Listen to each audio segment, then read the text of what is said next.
ओम शांति। आज है 13 जुलाई 2026। प्रातः मुरली मधुबन से बाप दादा। मीठे बच्चे, तुम बाप के पास आए हो अपनी जीवन हीरे समान बनाने। बाप की याद से ही ऐसी जीवन बनेगी। प्रश्न, नई दुनिया में ऊंच पद पाने के लिए कौन सा एक मुख्य पुरुषार्थ करना है?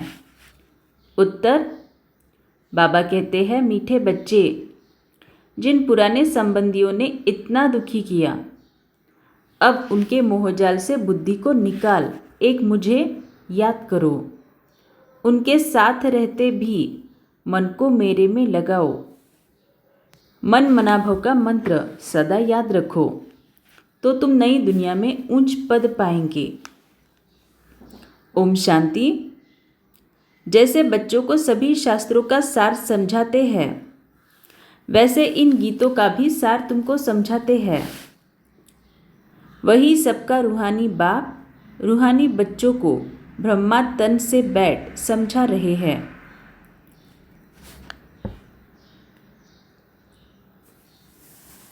बाप समझाते हैं, हे बच्चों, तुम जानते हो हमारा हीरे जैसा जन्म बन रहा है। बाप के पास आते ही हो हीरे जैसा जन्म बनाने।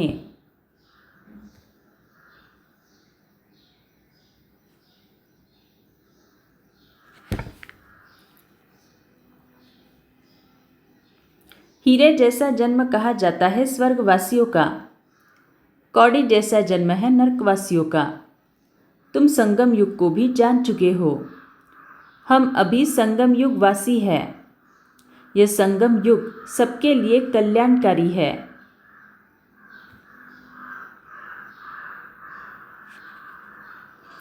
इस संगम युग में ही सर्व की गति सद्गति होती है।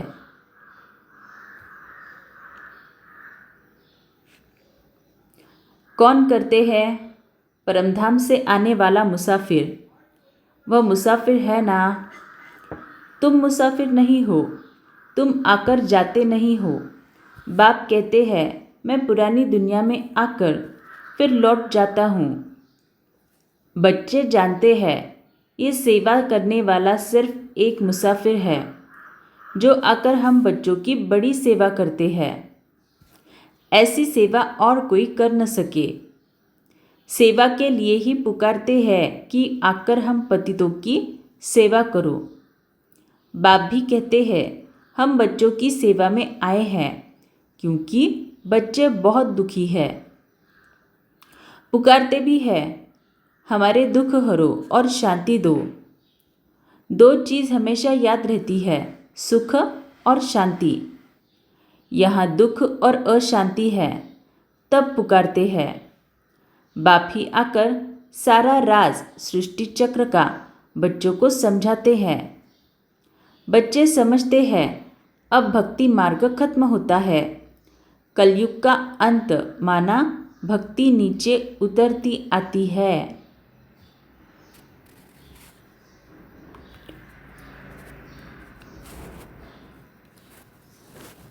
ज्ञान से तुम्हारी चढ़ती कला हो जाती है। तुम ऊंचते ऊंच पद पा लेते हो, फिर वह प्रारब्ध का सुख कम हो जाता है। भक्ति तो भारत में जितनी होती है उतनी और कहाँ नहीं। आधा कल्प भक्ति चलती है। जब द्वापर से शुरू होता है और दूसरे धर्म स्थापन होना शुरू होते हैं, तब से भक्ति शुरू होती है। भक्ति भी पहले बहुत अच्छी होती है। जैसे स्वर्ग पहले बहुत अच्छा होता है, फिर आहिस्ते आहिस्ते कला कम होती जाती है। भक्ति शुरू होती है तो पहले शिव के पुजारी बनते हैं। आधा कल्प कोई पूजा नहीं होती है। फिर भक्ति मार्ग शुरू होता है और दूसरे धर्म भी शुरू होते हैं। इतनी भक्ति और कोई कर नहीं सकते। बाबा बोल रहे भक्ति मार्ग शुरू होता है और दूसरे धर्म भी शुरू होते हैं। माना पहले भक्ति शुरू हो जाती है, फिर उसके कुछ शायद साल बाद दूसरे धर्म आना स्टार्ट होता है। इतनी भक्ति और कोई कर नहीं सकते। पूरा आधा कल्प भक्ति चलती है। यह भी तुम बच्चे जानते हो कि बाप जो सबको खास भारत को सद्गति देते हैं, स्वर्ग का मालिक बनाते हैं, वही दूर देश का मुसाफिर आया हुआ है हम बच्चों को फिर से स्वर्ग की बादशाही देने। वर्षा भी कितना ज़बरदस्त है, परंतु एक भी बात किसकी बुद्धि में नहीं बैठती। भारत में भक्ति कितनी करते हैं, कितने मंदिर है। भारत खंड में तो ढेर मंदिर है। अभी तुम जानते हो ये किसके मंदिर है? पहले पहले तो शिव बाबा का मंदिर बनता है, फिर बनते हैं देवताओं के। वह मंदिर भी तुम्हारे सामने खड़े हैं। एक तरफ शिव बाबा की पूजा करते रहते हैं, दूसरी तरफ शिव बाबा तुमको पूज्य बना रहे हैं। फिर से पढ़ते हैं। एक तरफ शिव बाबा की पूजा करते रहते हैं, दूसरी तरफ शिव बाबा तुमको पूज्य बना रहे हैं। तो एक तरफ अगर हम देखें तो भक्ति मार्ग तो अभी चल ही रहा है, और दूसरी तरफ साइड बाय साइड बाबा हमें क्या कर रहे हैं? हम पूजा नहीं करते, लेकिन फिर भी बाबा हमें पूज्य बना रहे हैं।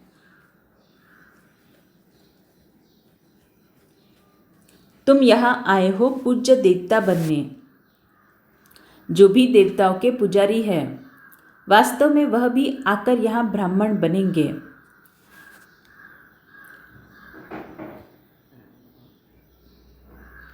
धीरे धीरे वृद्धि होती जाएगी। सभी इकट्ठे तो पढ़ न सके, समय लगता है। कल पहले भी जिन्होंने पढ़ा होगा वही फिर से पढ़ेंगे। एक दो को पढ़ाते रहना। सबको बाप के और सृष्टि के आदि मध्य अंत का नॉलेज सुनाते हैं, जिससे मनुष्य स्वर्ग का मालिक बन सकते हैं। सो आकर समझो। तुम बच्चों की बुद्धि में है कि यह नाटक कैसे चक्र लगाता है। कहानी कोई लाखों वर्ष की तो नहीं सुना सकते। तुम जानते हो 5000 वर्ष पहले क्या था, किसका राज्य था? भारत में हम पूज्य देवी देवताओं का राज्य था। याद आया ना? हम पूज्य थे, फिर पुजारी बने। आगे ये पता नहीं था।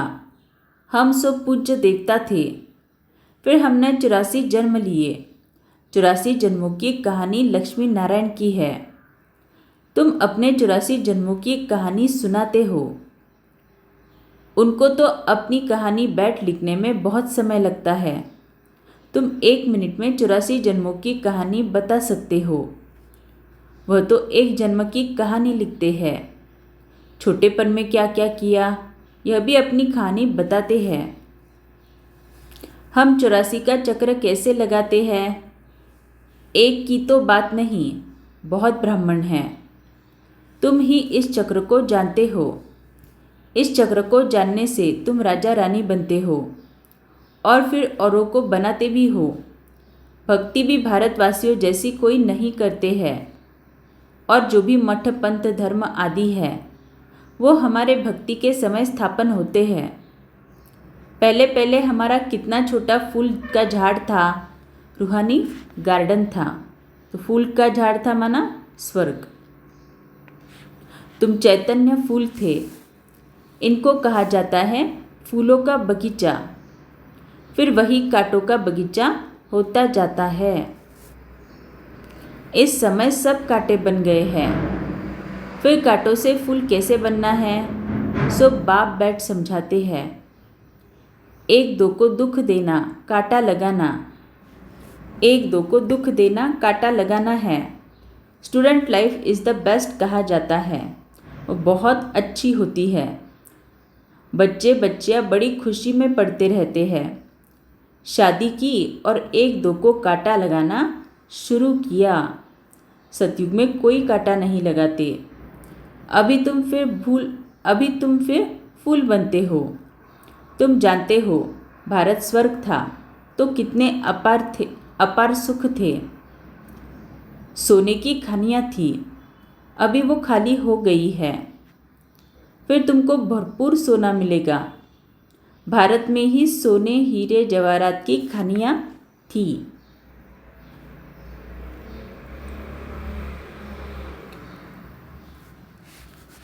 समय अमेरिका आदि कुछ भी नहीं होता। कब? जब स्वर्ग धरा पर होता है तब। तो तब ये अमेरिका वगैरह कहाँ जाएंगे? जब बहुत सारा भूकंप होगा, ग्लेशियर्स पिघल जाएंगे तो पानी का स्तर बहुत ज़्यादा बढ़ जाएगा और ये अमेरिका और बाकी के खंड जो है वो सब पानी के नीचे चले जाएंगे। बॉम्बे भी नहीं होती। देखो बाबा कितना क्लियर बता रहे हैं। वंडर है ना। कलयुग के अंत में कुछ भी सोना देखने में नहीं आता। फिर सतयुग आदि में इतनी सोने की खानियाँ भरतू होती जाती है। तो यहाँ पे बाबा जो सोने की बात कर रहे हैं इसका एक सूक्ष्म अर्थ भी है। सोना देखने में नहीं आता। कलयुग के अंत में कुछ भी सोना देखने में नहीं आता। सोने का यहाँ पे कंपैरिजन बाबा पवित्रता के साथ कर रहे हैं। कलयुग के अंत में हम देखते हैं किसी भी आत्मा में उतनी पवित्रता नहीं है। पवित्रता माना मनसा वाचा कर्मणा। फिर सतयुग आदि में इतनी सोने की खानियाँ भरतू होती जाती है। तो वहाँ पे स्थूल सोना भी होता है, साथ साथ आत्मा भी सच्चा सोना बनती है, माना हर एक गुण में संपूर्ण संपन्न। तो वो है वहाँ पे सोने की खानियाँ भरतू होना। तो आत्मा की सोने की खानी भरतू हो जाती है, इसलिए वहाँ पे हमें स्थूल सोना भी मिल जाता है बहुत ज़्यादा। सोने के महल बन जाते हैं। वंडर है ना, वहाँ खानियों से कितना ढेर सोना निकालते हैं। जैसे यहाँ मिट्टी की ईंटें बनती है वैसे वहाँ सोने की ईंटें बनती है। माया मच्छंदर का खेल दिखाते हैं ना। ध्यान में देखा, यह तो सोना ही सोना है। बरोबर सतयुग में सोना होगा। यहाँ तो देखो मिट्टी की ईंटें भी नहीं मिलती है। जितनी यहाँ ईंटें पैसे से मिलती है उतनी वहाँ सोने की ईंटें मुफ्त मिलती है।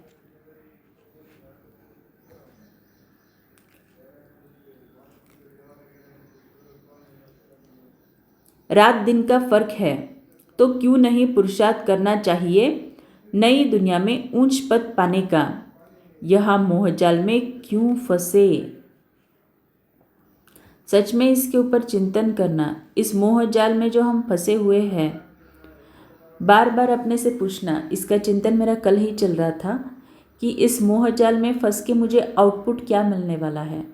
कोई भी मोह हो, चाहे पति पत्नी बेटा बेटी, कोई भी रिश्ते में आपका जो भी मोह है उससे क्या मिलने वाला है, केवल और केवल दुख। तो बाबा बोल रहे यहाँ मोहजाल में क्यों फंसे। बाप कहते हैं अभी उसका बाबा सॉल्यूशन बता रहे उस मोहजाल से कैसे बाहर आना है। बाप कहते हैं पुराने संबंधों में तुम कितना दुख उठाते हो। तो इसी का मतलब क्या, पुराने संबंधों को छोड़ बाप को याद करो। बाबा ऐसे नहीं कहते कि इनको छोड़ दो माना उनको छोड़कर जंगल में नहीं जाना है। सिर्फ बुद्धि योग एक बाप से लगाओ तो तुम विश्व के मालिक बन जाएंगे। माना हर एक संबंध से बाबा को यथार्थ रीति से योग लगाना, वो है बुद्धि योग बाबा के साथ लगाना। मन मनाभव का अर्थ ही है मुझे याद करो और विष्णु चतुर्भुज को अर्थात विष्णुपुरी को याद करो। आज बाबा नए ढंग से बता रहे हैं, चिंतन जरूर करना। मूल है ही एक अक्षर। भक्ति मार्ग में तो ढेर पंचायत है। अभी तुम सब आत्माएं आशिक हो एक माशूक परमपिता परमात्मा के।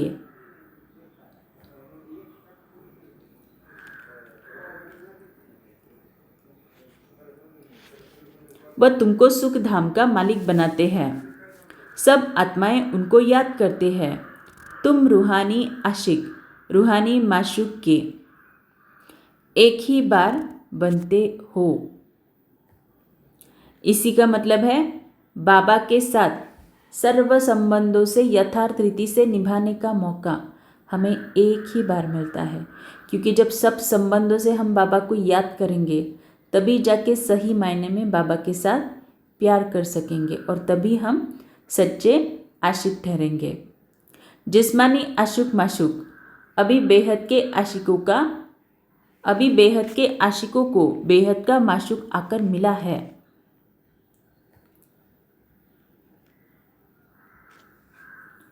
उनको कहते भी है आओ आकर हमको पतित से पावन बनाओ। एक को ही पुकारते हैं। तुम जानते हो हमारी आत्मा पतित बनी है, इसीलिए पुकारते हैं, हे पतित पावन आओ। कुंभ का मेला लगता है, कितने जाकर गंगा स्नान करते हैं, फायदा कुछ भी नहीं, पावन कोई बनता नहीं। अभी बाप आकर ज्ञान वर्षा करते हैं, तुम्हारे ऊपर ज्ञान की वर्षा हो रही है, जिससे फिर कांटों का जंगल फूलों का बगीचा बन जाएगा। तुम जानते हो हमारा जब राज्य होगा तो वहाँ कोई पतित होगा ही नहीं, सारे विश्व पर ज्ञान वर्षा हो जाती है। सब कुछ हरा भरा हो जाता है, खानियाँ भी हीरे जवाहरों की नई बन जाती है। अब तुम बच्चों को कितना खुशी में रहना चाहिए। आज बाबा पूरी मुरली जो है मेजॉरिटी सतयुग के नज़ारे बताने में चला रहे हैं। सम्मुख देखते हो बेहद का बाप बैठ समझाते हैं कि तुम मुझे याद करो तो तुम्हारे विकर्म विनाश होंगे। भल तुम कहाँ भी बैठो, स्नान करो, बुद्धि में बाप की याद रहे, वहाँ तो याद करने की फुर्सत है। बाप को जितना याद करेंगे उतनी कमाई है। याद से ही कमाई है। ऐसा कभी सुना है कि याद से कमाई होती है? कितनी बड़ी कमाई है। तुम विष्णुपुरी के मालिक बन जाएंगे। तुम जानते हो हम आत्माओं का बाप निराकार है।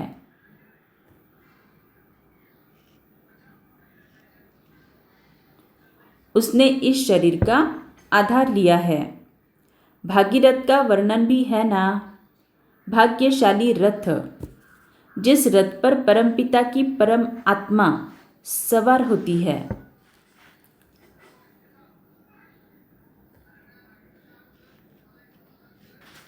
आत्मा का रथ जब तैयार होता है तो झट आत्मा आकर प्रवेश करती है। बाप को तो इस रथ में आकर सिर्फ नॉलेज देनी है।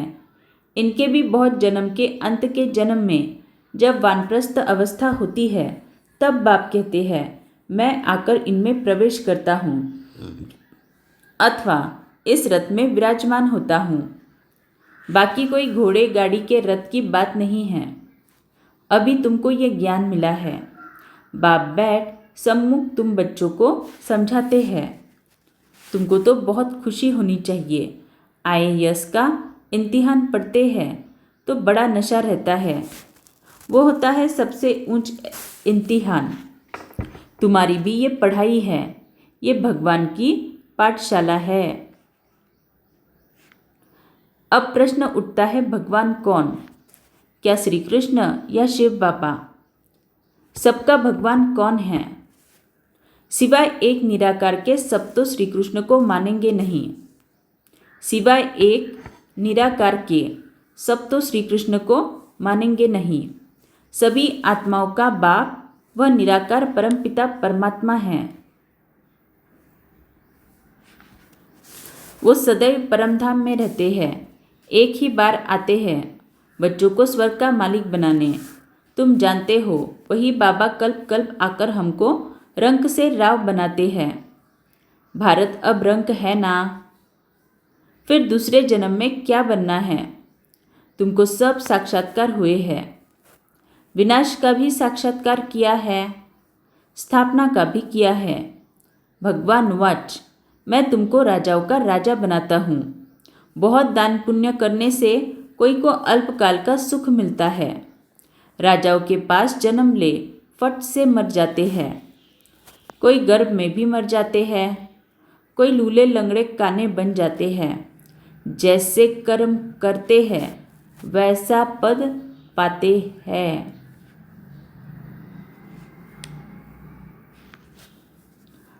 अब तुमको तो राजाओं का राजा बनाते हैं। तुम कहते हो बाबा हम बलिहार जाएंगे, तो ज़रूर राजाई भी तुम पाएंगे।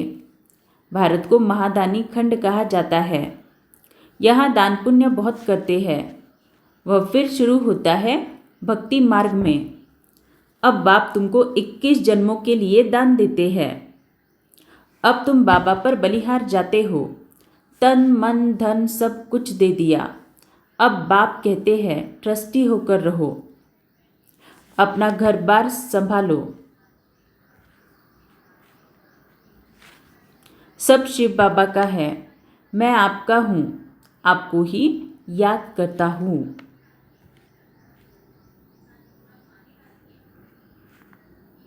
दिल से सरेंडर करते हैं। बाप कहते हैं भल महल में रहो, घूमो फिरो मौज मनाओ, सिर्फ मुझे याद करो तो तुम बहुत खुशी में रहेंगे।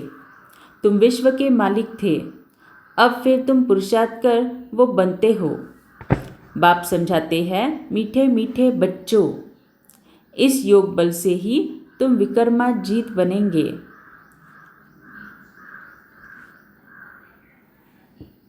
बाप की याद से तुम विश्व के मालिक बनते हो। अच्छा, मीठे मीठे सिकिलदे बच्चों प्रति माता पिता बाप दादा का याद प्यार गुड मॉर्निंग।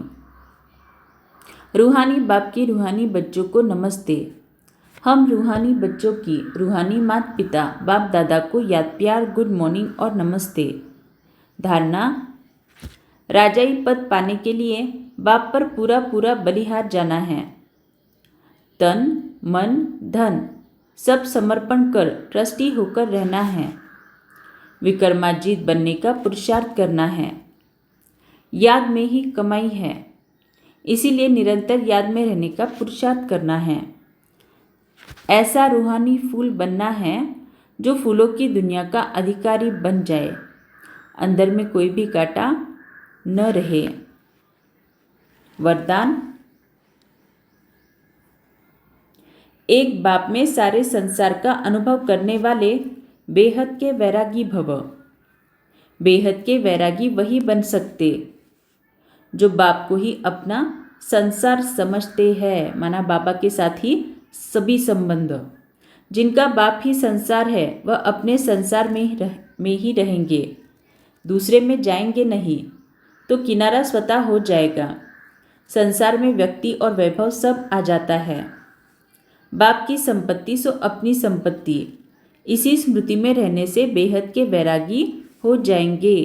तो बाप के संपत्ति सो अपनी संपत्ति माना बाबा के जो भी गुण हैं, बाबा की जो भी शक्तियाँ हैं, वो सब मेरी भी संपत्ति है।